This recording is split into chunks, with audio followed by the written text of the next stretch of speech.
करो करो, पाप से लड़ो लड़ो, आगे तुम बढ़ो बढ़ो।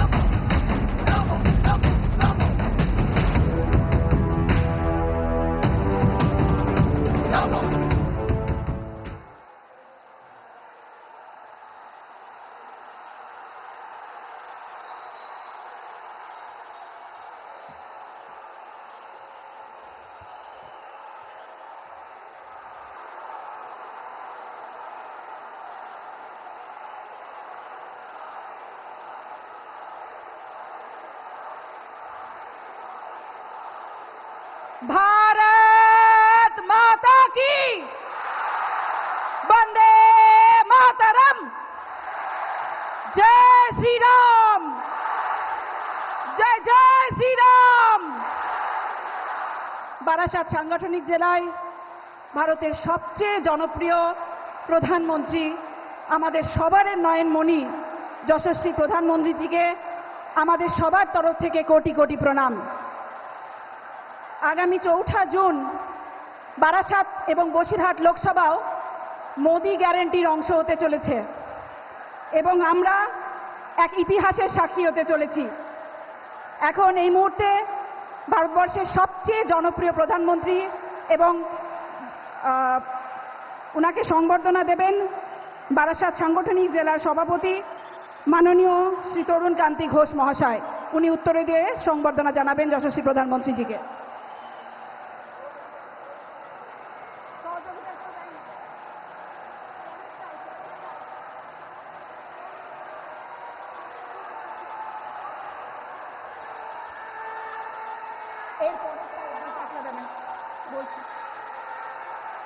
এই বারাসাত লোকসভার অন্তর্গত চাকলাধাম, এই চাকলাধামের পরম পূজনীয় শ্রী লোকনাথ বাবার ধাম।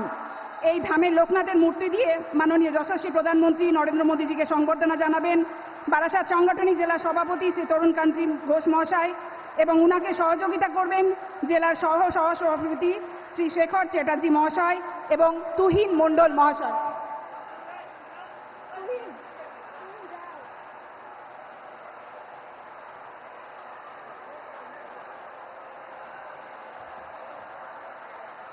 শক্তির প্রতীক, সাধনার প্রতীক মা দুর্গা। এই মা দুর্গার মূর্তিকে ভারতের সবচেয়ে জনপ্রিয় যশস্বী প্রধানমন্ত্রীজিকে সংবর্ধনা জানাবেন বিভাগ কনভেনার এবং ক্লাস্টার ইনচার্জ মাননীয় শ্রী কৃষ্ণেন্দু মুখার্জি মহাশয় এবং উনাকে সহযোগিতা করবেন জেলার ইনচার্জ শ্রী চণ্ডীচরণ রায় মহাশয়, লোকসভা ইনচার্জ শ্রী অনুপ দাস মহাশয় এবং লোকসভার কো ইনচার্জ শ্রী অনুপম ঘোষ মহাশয়।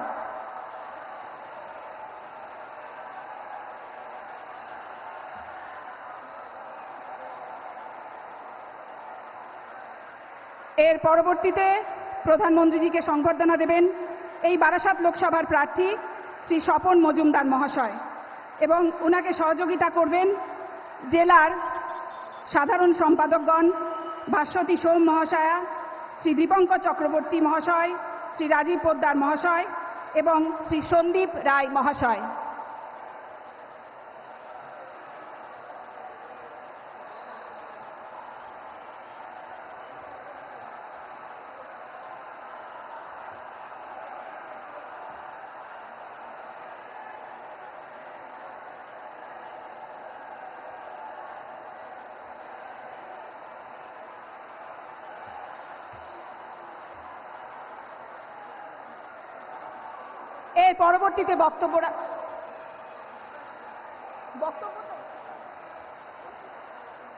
এর পরবর্তীতে আপনাদের সামনে মূল্যবান বক্তব্য তুলে ধরবেন পাশের জেলা বসিরহাট জেলার লড়াকু নেত্রী শ্রী রেখা পাত্র মহাশয়। উনি এই লোকসভার প্রার্থীও বটেন এবং প্রধানমন্ত্রীজির স্নেহধন্যা।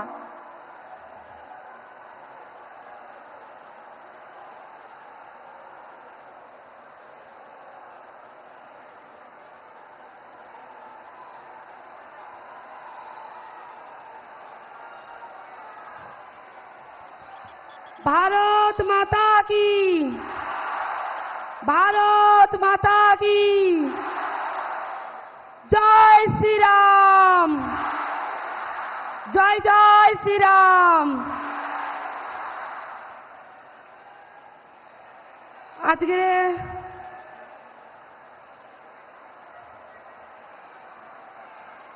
মাননীয় প্রধানমন্ত্রীজির সমর্থনে এই মঞ্চ, সম্মানীয় মঞ্চ এবং এই মঞ্চের সামনে উপস্থিত সমস্ত এই বিজেপি পরিবার, আমার মা, ভাই, বাবা, সবাই আমার প্রণাম গ্রহণ করবেন। আপনাদের কাছে নতুন করে কিছু বলার নেই। আপনাদের এই বোনের নামে যে কালিমা লিপ্ত করা হচ্ছে সেটা একটা মিথ্যে, সেটা আপনাদের হয়তো জানতে বাকি নেই। এই বোন কখনোই 2000 টাকায় কারোর কাছে বিক্রি হয়নি, আর হবেও না। কেননা এই বোন আপনাদের সাথে ছিল আর আজীবন আপনাদের সাথে থাকবে। আর আজকে মাননীয় প্রধানমন্ত্রীর সম্মানীয় মঞ্চে দাঁড়িয়ে সেই প্রতিজ্ঞা করে যাচ্ছে। তাই আপনাদের কাছে আমি বেশি কিছু বলবো না, দুই একটা বক্তব্য রেখে আমার বক্তব্য শেষ করব। আজকের এই মঞ্চে যেটা আমার আপনাদের কাছে বলার ছিল, আজকের এই মঞ্চে মাননীয় প্রধানমন্ত্রীজিকে আমরা মাননীয় প্রধানমন্ত্রী তৃতীয়বারের জন্য মাননীয় প্রধানমন্ত্রীজি করছি। এই গ্যারান্টি আমার মা ভাই বোনেদেরকে গ্যারান্টি সভা নিতে হবে। তাই আমার মা বোনেরা একবার এই গ্যারান্টি সভা আমাদের মোদিজি, মাননীয় মোদিজির নামে একবার জয় শ্রীরাম, জয় জয় শ্রীরাম। আর এই পশ্চিম বাংলায় আজকের যে তৃণমূলের ছোট ছোট যে পিঁপড়ারা এখনো আমাগাড়ি দিচ্ছে আর মা বোনেদেরকে হুমকি দিচ্ছে আর মিথ্যে কেস দিয়ে যেসব ভাই মায়েদেরকে হাজতবাস করাচ্ছে, তার উপযুক্ত জবাব আমরা দেব, দিচ্ছি। আমরা এই 2024-এর জুনের 4 তারিখে তার জবাব দেব। আর সেই জন্য আজকের আমার মা বোনেদের এই জনসভা, আমার মা বোনেরা প্রস্তুত নিন। আর যেন দ্বিতীয়বার যেন এই তৃণমূল বাহিনী, মুখ্যমন্ত্রীর পোষা দুষ্টু ছেলেরা যেন মাথা উঁচু করে না বাঁচতে পারে, মাথা উঁচু করে কোন মা বোনের ঘরে যেন না ঢুকতে পারে, কোন বাবার জমি না কাড়িয়ে নিতে পারে। তার জন্য আজকে প্রতিজ্ঞা করুন আপনারা। আপনাদের প্রতিজ্ঞা মাননীয় প্রধানমন্ত্রীজির প্রতিজ্ঞা। আজকে এই প্রতিজ্ঞা আপনারা করবেন, সেই প্রতিজ্ঞার সম্মান মাননীয় প্রধানমন্ত্রীজি পাবে। তাই আমি বলছি, আমি আপনাদের সাথে আজীবন থাকবো, আপনাদের ঘরের মেয়ে। কোনোদিন মুখ্যমন্ত্রীর পোষা কোনো দুষ্টু ছেলে মেয়েদের মতন পিছিয়ে যাব না, এ দলের থেকে ও দলে গিয়ে রং বদলাবো না। যেটা সন্দেশখালিতে হয়েছিল সেটা পুরো পশ্চিমবঙ্গের মানুষ জানতে পারবে আর জেনে গেছে। আর যে মা বোনেরা এখনো অব্দি মুখ খোলেনি তারাও মুখ খুলবে। আর সেই মানুষদের মুখ খোলার জন্য আমার মা বোনেরা তাদের পাশে যাবে সম্মানের সাথে সাথে। তাই আপনাদের কাছে আমার অনুরোধ, মাননীয় প্রধানমন্ত্রীজি ছিলেন আর তৃতীয়বারের জন্য প্রধানমন্ত্রীজি হচ্ছেন। আর এই বসিরহাট আমরা ওনাকে উপহার হিসেবে দিচ্ছি। তাই আমার এই সংক্ষিপ্ত বক্তব্য আমি বাড়াবো না, আমার সংক্ষিপ্ত বক্তব্য আমি এখানেই শেষ করছি। ভারত মাতা কি, ভারত মাতা কি, জয় জয় শ্রীরাম, জয় জয় শ্রীরাম। নমস্কার। ধন্যবাদ রেখা পাত্র মহাশয়কে। এবার আমাদের সবার নয়নের মণি এবং আমাদের সকলের আবেগে এবং যার বাস আমাদের মনেতে, সেই দেশের প্রধানমন্ত্রী নরেন্দ্র মোদীকে বক্তব্য রাখবার জন্য আহ্বান জানাই।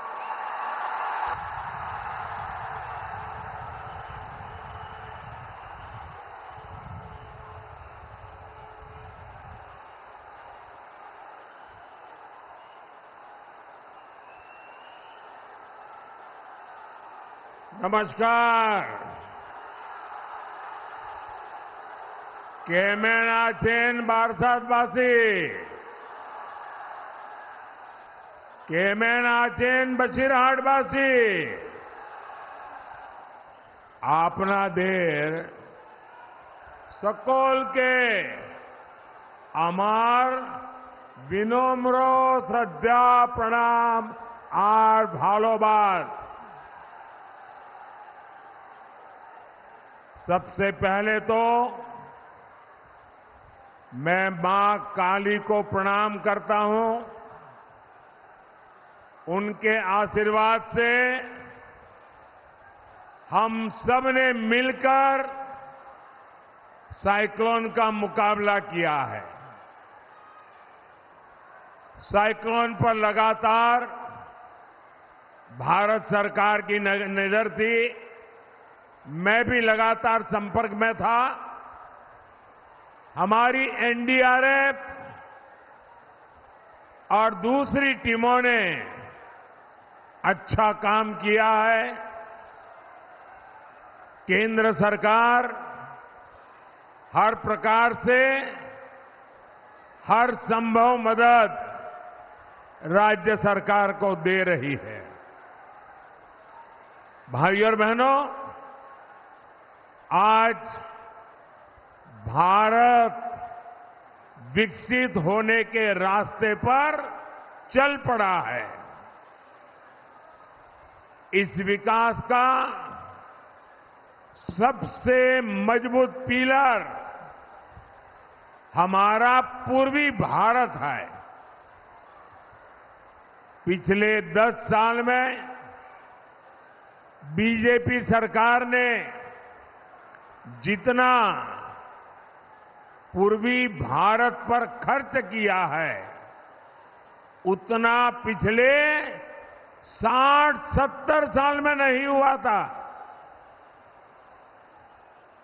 एक कुछ बच्चे, जरा एसपी जी और कैमरामैन, ये कुछ बच्चे बहुत बढ़िया बढ़िया तस्वीर बना के लाए हैं। इधर भी एक बेटी कब से खड़ी है, जरा ले लीजिए। आपने एड्रेस लिखा है पीछे? अपना नाम एड्रेस लिख देना, मैं आपको जरूर चिट्ठी भेजूंगा।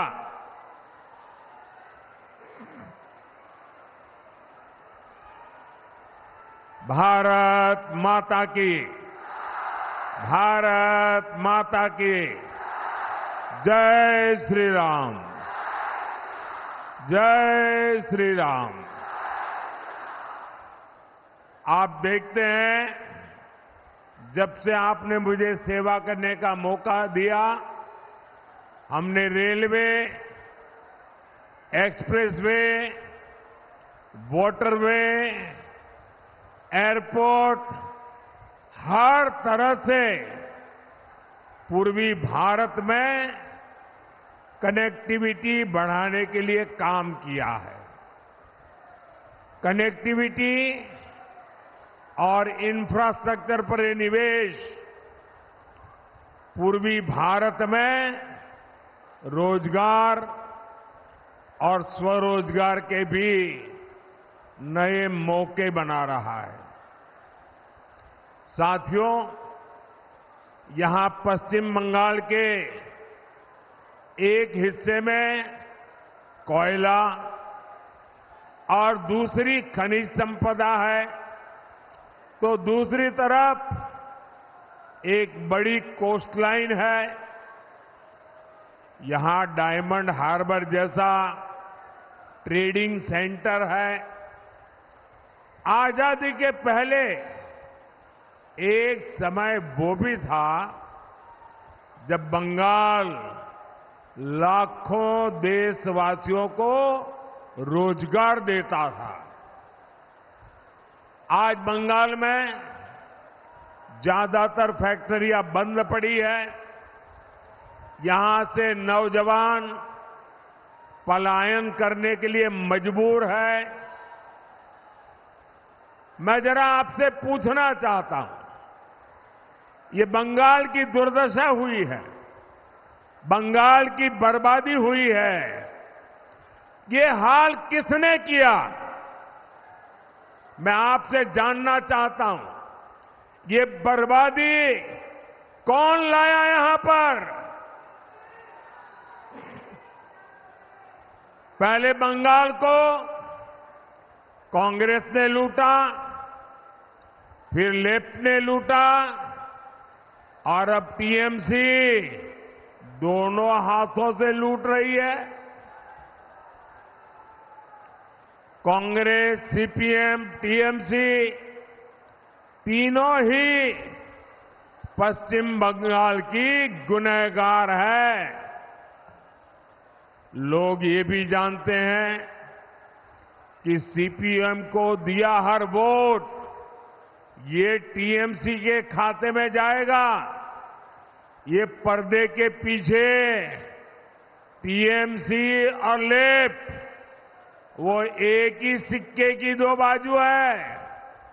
और यहां के मुख्यमंत्री ने घोषणा भी कर दी है कि वो दिल्ली में इनका सहयोग करेगी।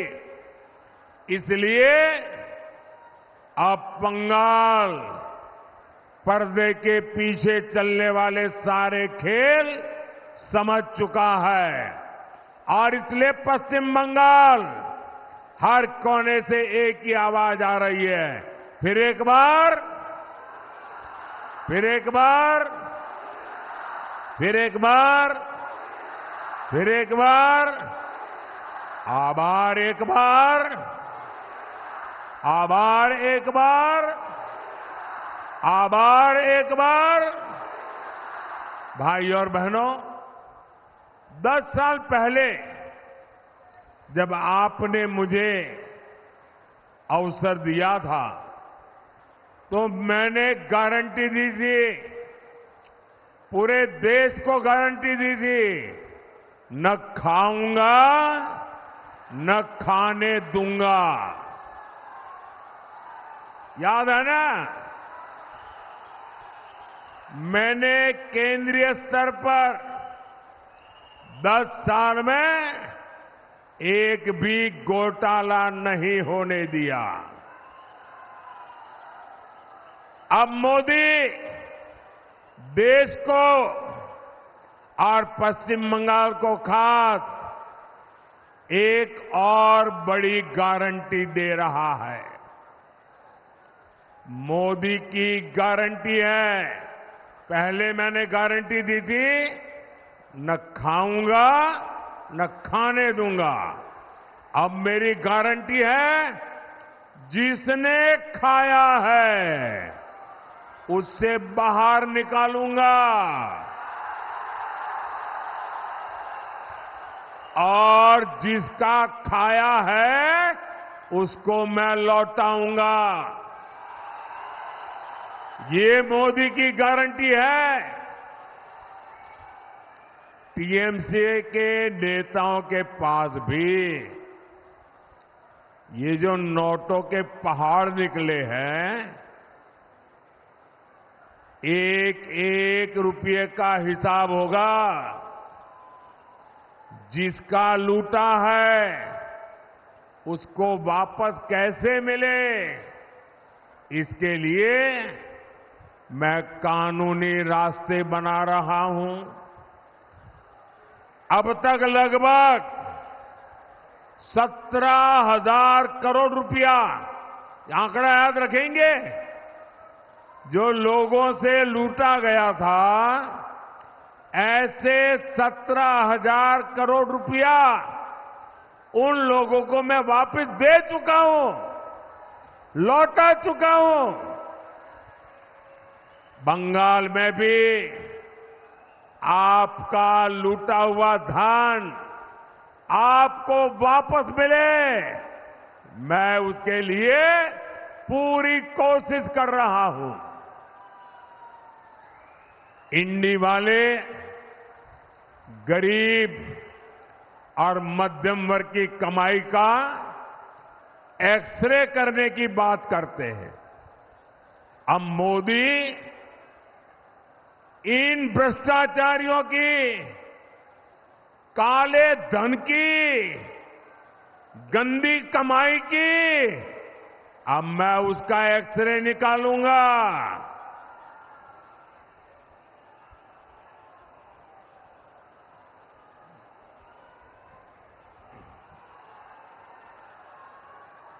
ऐसा एक्सरे कि इनकी आने वाली पीढ़ियां भी भ्रष्टाचार करने से पहले 100 बार सोचेगी। भाई और बहनों, टीएमसी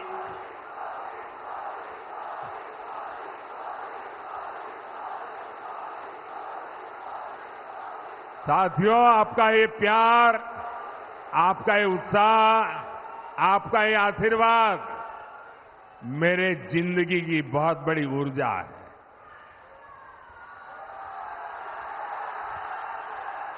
मैं देख रहा हूं यहां आपके पास खड़े रहने की जगह नहीं है। बारिश के कारण तकलीफ हुई कल, और आज इतना बड़ा कार्यक्रम कर रहे हैं आप। लोग छत पे खड़े हैं, और अभी मैं हेलीपैड से आया, 3.5 किलोमीटर दोनों तरफ ऐसी ही भीड़ थी, बड़ी मुश्किल से। यानी ये प्यार, ये उत्साह, मैं आपका ये कर्ज है ना, वो बंगाल का विकास करके कर्ज चुकाऊंगा मैं। भाइयों और बहनों, टीएमसी और इंडी गठबंधन को आपके विकास से कोई मतलब नहीं है। इनकी सबसे बड़ी प्राथमिकता है अपने वोट बैंक का तुष्टीकरण। देश में संविधान संविधान संविधान, तानाशाही तानाशाही तानाशाही, ये रात दिन चिल्लाने वालों की जमात, ये जो जमात है ना, वो पश्चिम बंगाल में क्या हो रहा है जरा यहां आकर देखो, आपकी बोलती बंद हो जाएगी। बंगाल में टीएमसी ने ओबीसी को जो धोखा दिया, उसकी कलाई कोर्ट ने खोल दी है। कलकत्ता हाई कोर्ट ने कहा है कि 77 मुसलमान जातियों को ओबीसी घोषित करना ये गैर कानूनी है, असंवैधानिक है, संविधान के खिलाफ है।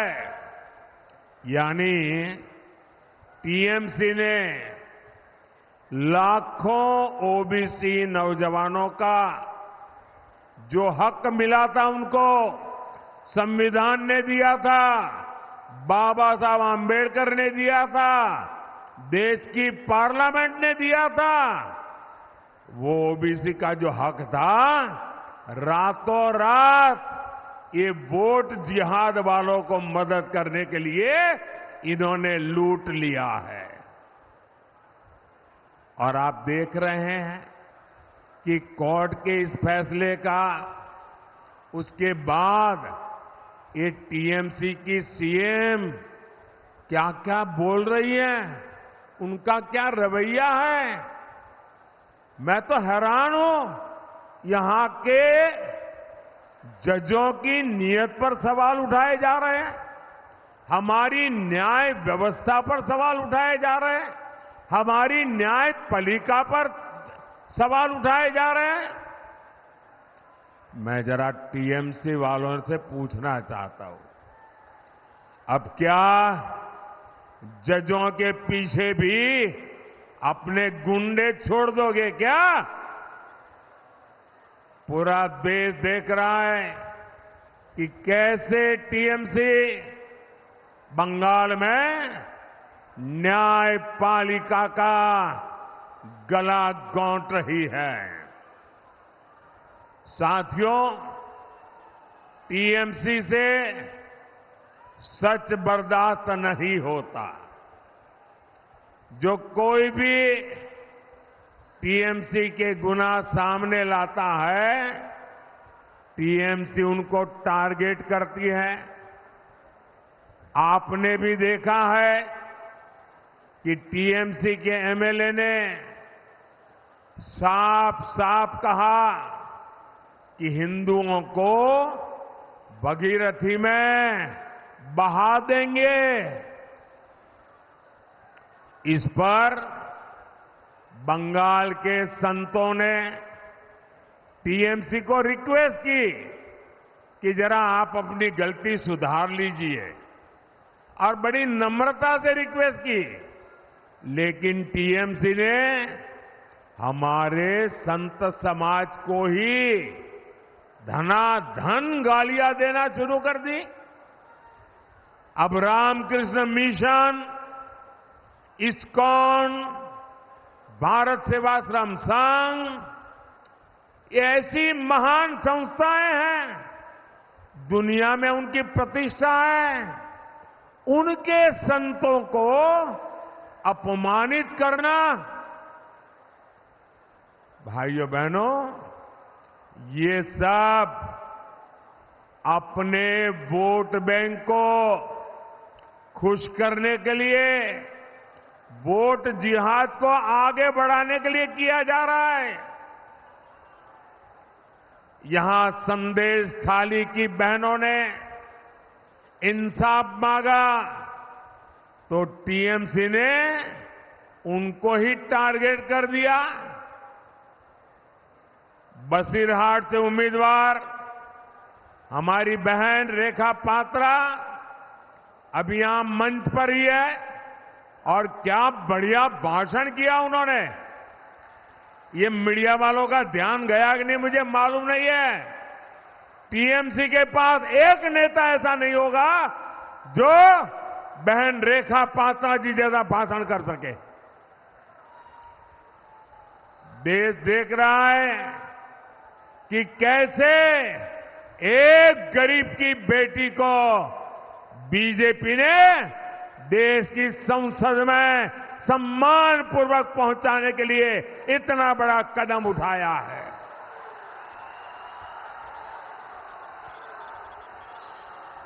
और मुझे विश्वास है ये एक पवित्र कार्य है। ये नारी शक्ति के सम्मान की लड़ाई लड़ रही है। अगर रेखा पात्रा ताकतवर होगी तो हिंदुस्तान की महिलाओं की आवाज वो हिंदुस्तान की संसद में उठाएगी। मैं उनके साहस की, उनकी हिम्मत की सराहना करूंगा। वो टीएमसी की इतनी बड़ी सत्ता से टकरा रही है। वो खुद मां दुर्गा की सच्ची पुजारी लगती है। बंगाल में शाहजहां शेख जैसे अत्याचारियों का हौसला, और ऐसे एक दो नहीं है, हर गली मोहल्ले में ऐसे लोग बैठे हैं। इनका हौसला न बढ़े इसलिए बहन रेखा पात्रा को जिताना बहुत जरूरी है। साथियों, मां माटी मानुष की बात कहने वाली टीएमसी ने मां को भय दिया है, माटी का अपमान किया है। यहां तक कि महिला एमएलए जो टीएमसी के अंदर गुंडागर्दी के खिलाफ बोलती है, उनको भी टारगेट किया जा रहा है। मैं पश्चिमी मेदिनीपुर में केशपुर की माताओं बहनों का एक वीडियो देख रहा था। वो भी टीएमसी के गुंडों से बचाने की गुहार लगा रही है। ऐसी टीएमसी को अपने वोट की ताकत से सजा देना बहुत जरूरी है। साथियों, तुष्टीकरण की राजनीति के कारण, अपीजमेंट की पॉलिटिक्स के कारण टीएमसी ने सीएए के खिलाफ भी झूठ फैलाया है। सीए के खिलाफ झूठ। पहले सीए को रोकने की कोशिश की, मोदी डरा नहीं, मोदी झुका नहीं। मोदी ने कहा मैं सही समय देख करके ले आऊंगा, मैं लाया। अब उनको हाथ पैर पछाड़ रहे हैं। पहले कहते थे लागू नहीं करूंगे, लागू हो गया, यहां के लोगों को नागरिकता मिलने लगी। अब वो झूठ फैला रही है, भ्रम फैला रही है। लेकिन आज पूरा देश देख रहा है, सैकड़ों शरणार्थियों को नागरिकता मिल चुकी है। किसी से कुछ भी छीना नहीं गया, बल्कि उन्हें नागरिकता देकर के मां भारती के बेटे के रूप में, बेटी के रूप में सम्मान दिया है। इसलिए मतवा साथियों को भी मैं आज यहां आया हूं तो बहुत बहुत बधाई देता हूं। आपको अब भारत की नागरिकता से दुनिया की कोई ताकत रोक नहीं सकती है। और मोदी काम शुरू कर चुका है, नागरिकता देना चल रहा है, और कुछ ही महीनों में आप सबको पूरा काम पूरा भी हो जाएगा। ये नागरिकता देश का संविधान, हमारा कॉन्स्टिट्यूशन दे रहा है।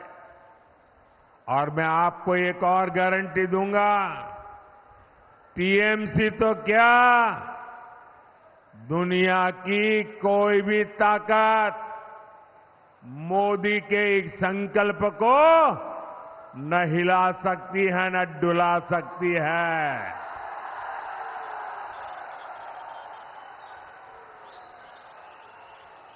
और न ही कोई रोक सकता है। भाई और बहनों, विशेष रूप से हमारी माताओं बहनों को सशक्त करना, ये मोदी की प्राथमिकता है। तभी तो मोदी आज गरीबों को पक्का घर दे रहा है, और वो भी महिलाओं के नाम पक्का घर दे रहा है।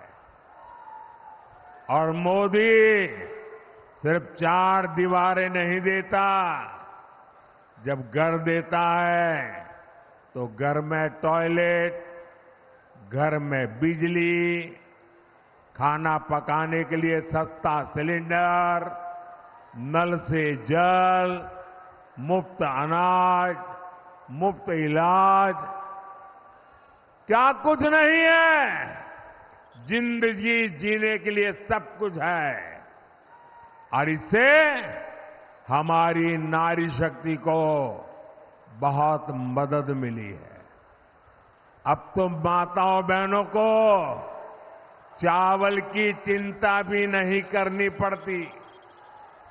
मोदी आने वाले 5 साल तक मुफ्त चावल देता रहेगा। साथियों, अब मोदी ने एक और गारंटी दी है। ये गारंटी आपका बिजली बिल जीरो। मोदी आपका बिजली बिल जीरो कर देगा।